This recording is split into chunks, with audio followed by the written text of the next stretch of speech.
Yes, Muhammad Shiyad 16-ാം വയസ്സിൽ robot ഉണ്ടാക്കി. എന്തിനുണ്ടാക്കിയത്? First of all നമുക്ക് അതറിയണ്ടേ അല്ലേ? എന്താണ് ആ ബാക്കിലുള്ള റീസൺ, സാഹചര്യം എന്തായിരുന്നു? ഇപ്പം ഏതാണ്ട് 2 വർഷം മുമ്പ് ഞാൻ +1 പഠിക്കുമ്പോഴാണ് ഒരു ഫുഡ് സെർവിങ് റോബോട്ട് ഉണ്ടാക്കുന്നത്. അത് ഉണ്ടാക്കാനുള്ള ജേണി എങ്ങനെയാണെന്ന് ചോദിച്ചു കഴിഞ്ഞാൽ, ഞാൻ ഇവിടെ ഹൈസ്കൂൾ മുതൽ ഇതുപോലുള്ള പ്രൊജക്റ്റുകൾ ചെയ്യുന്ന ആളാണ്.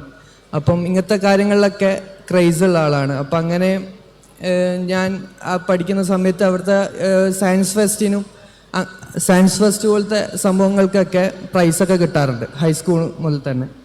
അപ്പം ഉപ്പയാണ് എനിക്ക് എല്ലാത്തിനുള്ള സപ്പോർട്ട് ചെയ്താറ്. എനിക്ക് വേണ്ട സാധനങ്ങളൊക്കെ വാങ്ങിത്തരാറ് ഉപ്പയാണ്. ഇപ്പോൾ വീട്ടിലുള്ള അങ്ങനെ പല കാര്യങ്ങളും ഞാൻ റിപ്പയർ ചെയ്യാക്കെ ഉണ്ടായിരുന്നു. അപ്പം പലതും ശരിയാക്കലും ഞാനാണ്, പലതും കേടാക്കലും ഞാൻ തന്നെയാണ്. അപ്പം അങ്ങനെ ഞാൻ ഇവിടെ മണിയപ്പിള്ള രാജു സാറുടെ ഹോട്ടലിൽ ഒരിക്കൽ ഫുഡ് കഴിക്കാൻ വന്നു, ഞാനും എൻ്റെ ഫാമിലി. അപ്പം അവിടെ വെച്ച് നമ്മളൊരു ഫുഡ് സെർവിങ് റോബോട്ട് കണ്ടു. അപ്പം അത് കണ്ടപ്പോൾ ഉമ്മ എന്നോട് പറഞ്ഞു, ഇങ്ങനൊരു റോബോട്ട് ഉണ്ടെങ്കിൽ വളരെ യൂസ്ഫുൾ ആയിരിക്കും അങ്ങനെ പറഞ്ഞു. ഉമ്മ ഞാൻ ഇങ്ങനത്തെ കാര്യങ്ങളൊക്കെ ചെയ്യുന്നതൊന്നും അത്ര സപ്പോർട്ടല്ല. മീൻസ് ഉമ്മ ഫോക്കസ് ചെയ്യാൻ പറയൽ പഠിപ്പിൽ ഫോക്കസ് ചെയ്യാനാണ് പറയാറ്.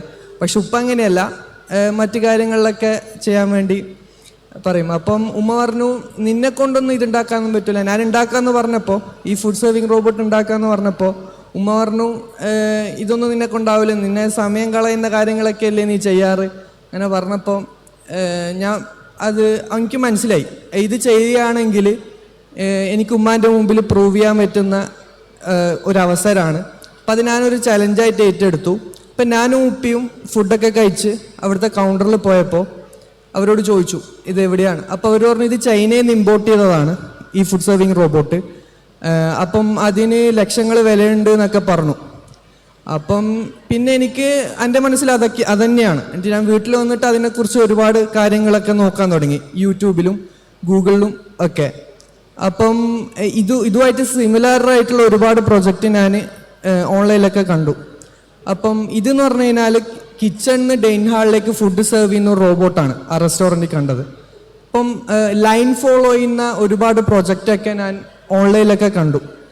അപ്പം ഞാൻ മെല്ലനെ ബിൽഡ് ചെയ്യാൻ സ്റ്റാർട്ട് ചെയ്തു. അപ്പം അങ്ങനെ സ്റ്റാർട്ട് ചെയ്തുകൊണ്ടിരിക്കുമ്പോഴാണ് ഒരുപാട് ബുദ്ധിമുട്ടുകൾ ഫേസ് ചെയ്തത്.